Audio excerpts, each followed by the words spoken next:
Hey everybody, once again I find myself in a parking lot. This time I'm waiting. I'm just killing some time before life group. That's another word for basically like a Bible study type of thing. And so today's topic is sleep hygiene. Okay, there's a lot of information out there on this topic already. So some of this you may or may not have come across.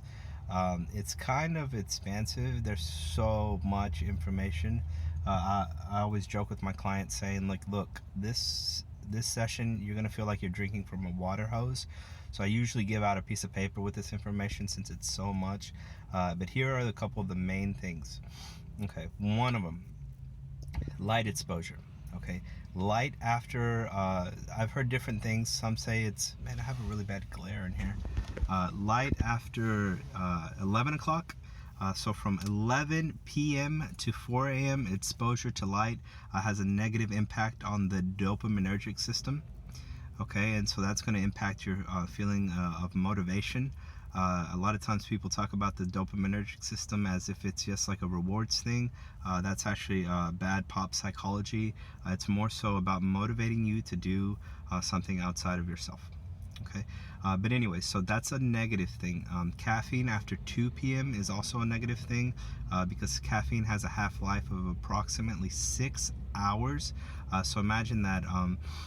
Let's say you take a drink of coffee at 2 o'clock. You are about halfway through that caffeine at 8 o'clock. Okay, so it takes quite a bit of time for the caffeine to go through your system. So imagine like feeling like at 8 o'clock and you're still got half a cup of coffee inside of your body. So think about that. And especially if you're trying to go to bed like around 9, 10, which some of us do. I get some want to stay up. I get that. Okay, another thing, light, using light in a positive manner. Okay, so there's some pretty good research that's come out demonstrating that exposing yourself to the light that's emitted during sunrise and sunset is beneficial for your sleep. Okay, so a couple things with that. Whenever you see the light that's during sunrise, you're going to see blue on top and then pink and yellow on the bottom. That's really good light because there's receptors specifically inside of your eyes that are built for that. And so whenever those receptors pick up on that type of light, it starts your biological clock, your internal clock.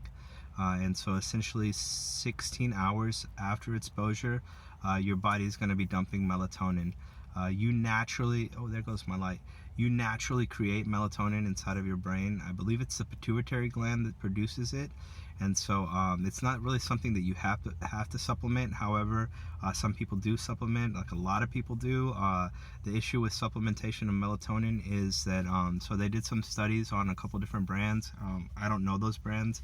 But basically in the same bottle they found that some of the pills or the gummies of melatonin were like 0 melatonin in one pill, and then another one had up to 200 times melatonin. So like I think the average dose for melatonin is 3, and so imagine taking 600 of melatonin. That's a lot. Okay, so you have that. Exposing yourself to the evening sunset is also beneficial as well. I'm not 100% sure about this next statement, but I think when you do that, it sends a signal to the pituitary gland to start dumping the melatonin. I still got to look that up again. I'm kind of hazy on that.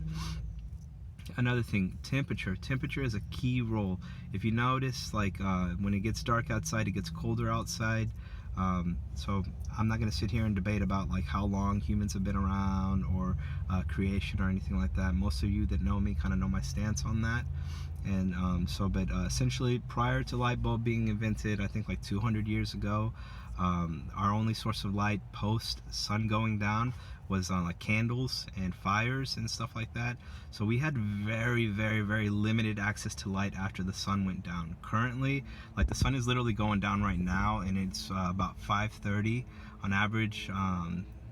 Don't even get me started on this whole time change thing, but 5:30 it goes down and it comes up roughly around today it was at 6:51 I know because I googled it, because I've talked about this topic a bajillion times already today. It's very common to have sleep issues. A lot of the research indicates if you don't have like an underlying medical condition that's causing it, then more than likely has to do with anxiety. So any techniques that you feel that will reduce your anxiety will make it easier for you to fall asleep. Okay, let's say you're laying down, you can't fall asleep. It's recommended that you literally get up. Yeah, I know, it's annoying. You're tired, you don't want to get up. But it's recommended that you get up, relocate. I say maybe the living room, maybe the kitchen, maybe the dining room. I don't know. Maybe the balcony. You relocate. You're in an area with just a little bit of light, and you do kind of like a boring activity, something that doesn't really. I'm getting a phone call. I'm sorry, babe. I'll call you here in a second. So you do an activity that doesn't super duper engage you, kind of something boring, maybe like reading something that isn't really engaging. You don't want to sit there and get into like a book or a novel that you really enjoy, and you're like, I want to keep reading and stay up. That would be a backfire plan. And so just kind of do something that's a little bit boring, kind of low energy, low concentration, and then try again after 15 minutes. And then if you still can't, it's suggested that you do that again. Okay? What was the other thing? I think I went on a tangent. I was talking about temperature. Okay, so whenever you take a shower, your body goes through something called a temperature dump, and so that is essentially like all the temperature in your core. Well, not all of it, but like a huge amount of your temperature gets released. Your heat, it gets released whenever you take a shower. Like right afterwards, you go through the temperature dump. So that's really good because you want your temperature to go down low. If you don't want to take a shower, then do this. Put on the fan, put on the AC, but I get that can be expensive, so like put on the fan instead, and get a blankie, and have part of yourself covered and the other part uncovered, you know, so you kind of get that contrast. So some people have found help with that. Let's see, what else? We already talked about caffeine. Alcohol negatively impacts your ability to sleep, and so some people may feel like, hey, well, you know what, it's a depressant, and some people, I mean, me 10 years ago, you know, like go binge drinking with the fellas and stuff like that, like BC, you know, before Christ. And so like, yeah, I would go to sleep really easily, but here's the thing, like with alcohol, once it wears off, and usually like after a couple of hours of consumption, let's say that you drink in the evening, and then like around 2 o'clock, I mean, unless you've been drinking that whole time, let's just say like, you know, you drink in the evening and a couple nightcaps type of thing, like around 2 o'clock, it kind of wears off, your anxiety spikes afterwards because you don't have that in your system anymore, and you wake up. It also negatively impacts the depth of your sleep. So there's some clinical studies on that like you're not really entering the type of sleep that you need, and I think it impacts REM sleep as well. I'm not 100% sure. Please do not quote me on that. Okay, so what areas? We've touched light, we've touched on temperature, we've touched getting up. Okay, your bed. I always laugh with this one. Okay, so your bedroom, you really only want to use it for a couple different activities, two specifically. One for sleeping, and then the other one for, I remember in class I literally laughed out loud whenever the professor said this, but good sex. Okay, so if it's going to be anxiety-provoking sex, like don't do that in the bedroom, go to the couch, whatever, you know, I'm not getting in your business, you do your own thing, wherever, you know. So if it's anxiety provoking, and if you have anxiety issues related to that area, don't use your bed for sex, okay? But basically the theory behind that is it's called contextual learning.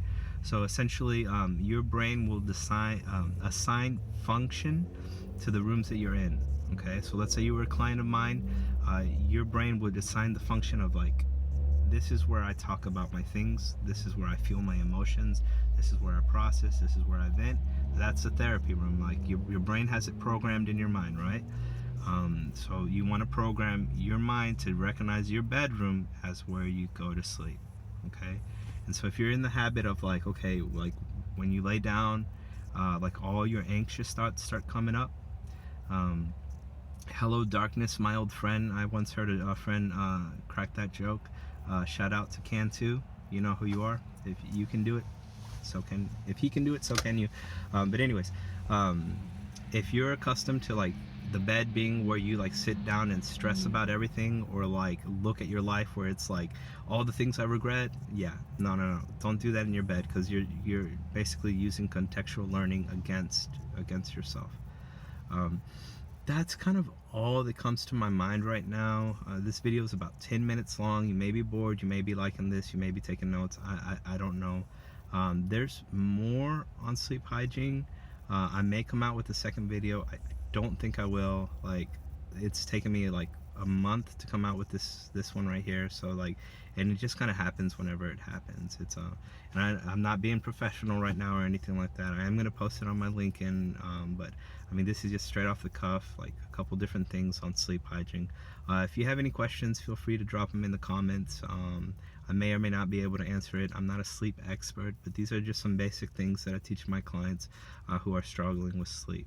And so there's a couple different types of sleep problems. One of them is sleep onset issues, which is basically like the amount of time that it takes you to fall asleep. If you're laying down and it's taking you more than 30 hours, yeah, you definitely got a problem if it's 30 hours. If it's taking you more than half an hour, you may want to go seek help and talk to somebody about it, your doctor, your therapist, whomever. And then you have what we call middle of the night insomnia, and that's where you're waking up in the middle of the night and you can't fall back asleep. That's connected to dysthymia, which is a type of depression. That's connected to anxiety. That's connected to alcoholism. There's a couple different things there. And then like the problem with like getting up and feeling motivated. I don't have too much information on that one. If I do some research and find some cool stuff, now that I'll probably make a video for that if I come across anything. Drop your comments down below. If you want to share this, please do. I'm trying to see if I can get some traction here. I'm wondering if like these videos are helping anybody, or if anyone even cares or whatever. I've gotten some good feedback. Shout out to my buddy Josh Anderson, who's probably one of my best friends. I miss you, bro. I can't wait for you to come back to the United States. I'm a proud United States American type of guy, first generation American, so I'm super stoked on America. Anyways, and big shout out to my buddy Matthew, man. Keep holding it down. You guys take care, okay? I hope this helps.